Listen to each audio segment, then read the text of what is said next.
कांग्रेस और कुछ विपक्षी दल और तथाकथित किसानों के नाम पर संगठन चलाने वाले, अपनी राजनीतिक रोटी सेकने वाले लोगों ने भारत के प्रधानमंत्री नरेंद्र मोदी जी का जो संकल्प है और जो सपना है कि किसानों की आय 2022 तक हमको दोगुना करना, उन्होंने घोषणा की है। तो मोदी जी जो कहते हैं वो करते हैं। मोदी जी ने 2014 में कहा था कि न खाऊंगा न खाने दूंगा, सुशासन लेकर आऊंगा और गरीबों के, किसानों के, देश के अच्छे दिन आएंगे। और वो उन्होंने 5 साल में देश के अच्छे दिन लाके, गरीबों के, किसानों के अच्छे दिन लाके दिखाए। जहां 55 साल में कांग्रेस ने एक शौचालय नहीं बनाया था, वहां 3 करोड़ से अधिक शौचालय बनाकर खुले शौच से मुक्त किया और महात्मा गांधी जी के सपनों को साकार किया। कांग्रेस ने 55 साल राज किया, एक पक्का मकान गांव में नहीं बनाया किसान गरीब का, किसी का।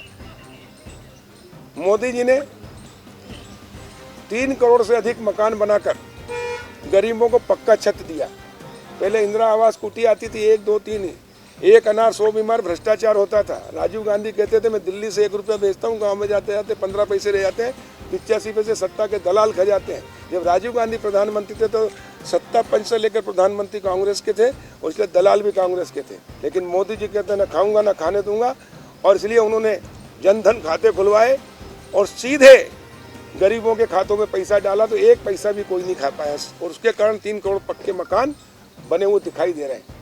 9 करोड़ से अधिक गैस टंकी और चूल्हा हमारी गरीब माता बहनों को दिया है। जो चूल्हा फूंक फूंक के आंखें खराब हो गई थी, उससे उनको मुक्ति दिलाई है। तो ये है काम। और 73 साल में आज़ादी के बाद गांव को मुक्त किया, आज़ाद किया, गांव की आबादी का मालिकाना हक देकर। ये बिल्डिंग है, मान लो प्राइवेट है या सरकारी है, ये 1 करोड़ की है तो इस पर 1 करोड़ की गारंटी में जमानत ले सकते हैं, लोन ले सकते हैं, लिमिट ले सकते हैं, जिससे व्यवसाय, व्यापार और सब्सिडी का फायदा है। लेकिन गांव में भी अगर ये बिल्डिंग ग्राम पंचायत में आबादी में है तो 1 रुपया का लोन नहीं मिलता था, न सब्सिडी मिलती थी। इसलिए शहर के लोग आगे बढ़े, गांव पिछड़ते गए। मोदी जी ने 24 अप्रैल 2020 को जो ये किया है, उसके कारण गाँव के किसानों को अब मौका मिलेगा। मैं किसान हूँ, मेरा 1 करोड़ का मान लो मकान है तो मैं 1 करोड़ के वेयर हाउस बना सकता हूँ। 35% महिला के नाम पर सब्सिडी और 30% पुरुष के। तो पहली बार 73 साल बाद किसानों को सब्सिडियां मिलेगी। अब किसान खेती भी करेगा, व्यापार भी करेगा, व्यवसाय उद्योग भी करेगा और निर्यात भी करेगा। जो बिचौलिए कमाते थे वो अब किसान को मिलेगा। और कांग्रेस को और जो तथाकथित नेता हैं उनको ये तकलीफ है, क्योंकि अगर मोदी जी ने ये कानून पास हो गया और लोगों को सीधे बिचौलियों से मुक्ति दिलाती तो हमेशा के लिए इनकी रोजी रोटी खत्म हो जाएगी, धंधा बंद हो जाएगा और जो कमाते थे वो बंद हो जाएगा। और इसलिए किसानों को भड़का कर आंदोलन कर रहे हैं। पूरे देश में किसान संतुष्ट है, सिर्फ पंजाब में और जहां कांग्रेस की सरकार है वहां उन्होंने गुमराह किया है।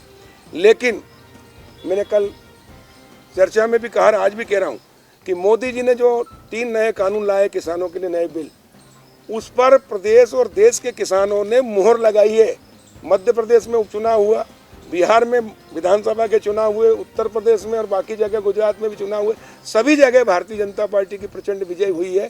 तो ये किसानों के हित में ये कानून था, इसलिए किसानों ने मोहर लगाई है। और ये जो आंदोलन कर रहे हैं ये तथाकथित कांग्रेस और ये किसान विरोधी है, इन्होंने कानून ही नहीं पढ़ा। कानून में यही गुमराह कर रहे हैं किसानों को कि MSP बंद हो जाएगी, मंडियाँ बंद हो जाएगी।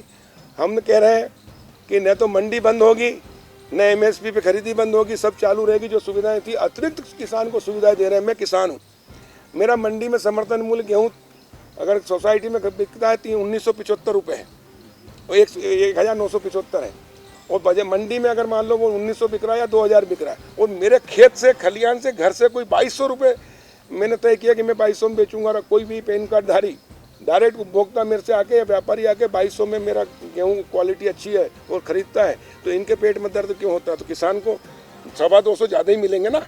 और किसान ज़बरदस्ती नहीं है, उसको मर्जी होगी तो बेचेगा, जब भाव बढ़ेगा मिलेगा, नहीं तो मंडी में बेचेगा, नहीं तो समर्थन मूल्य बेचेगा, और इससे किसान को अतिरिक्त रेट मिलेंगे।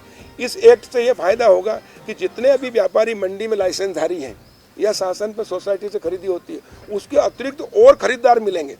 यानी पूरे देश के एक देश एक बाजार हो जाएगा।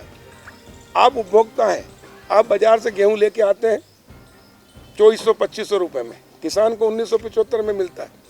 लेकिन अगर आप सीधे किसान से जाके लेंगे तो आपको 2300, 2200, 2400 में मिल जाएगा। तो उसमें क्या किस उपभोक्ता को भी सस्ता मिलेगा और 200 रुपये ज़्यादा जो बिचौलिए कमाते थे वो अब किसान कमाएगा, और इससे किसान की आय बढ़ेगी, किसान आत्मनिर्भर होगा तो देश आत्मनिर्भर होगा। और इसलिए इस बिल का पूरे देश के अंदर समर्थन हुआ है, किसानों ने समर्थन किया है, किसानों के हित में है।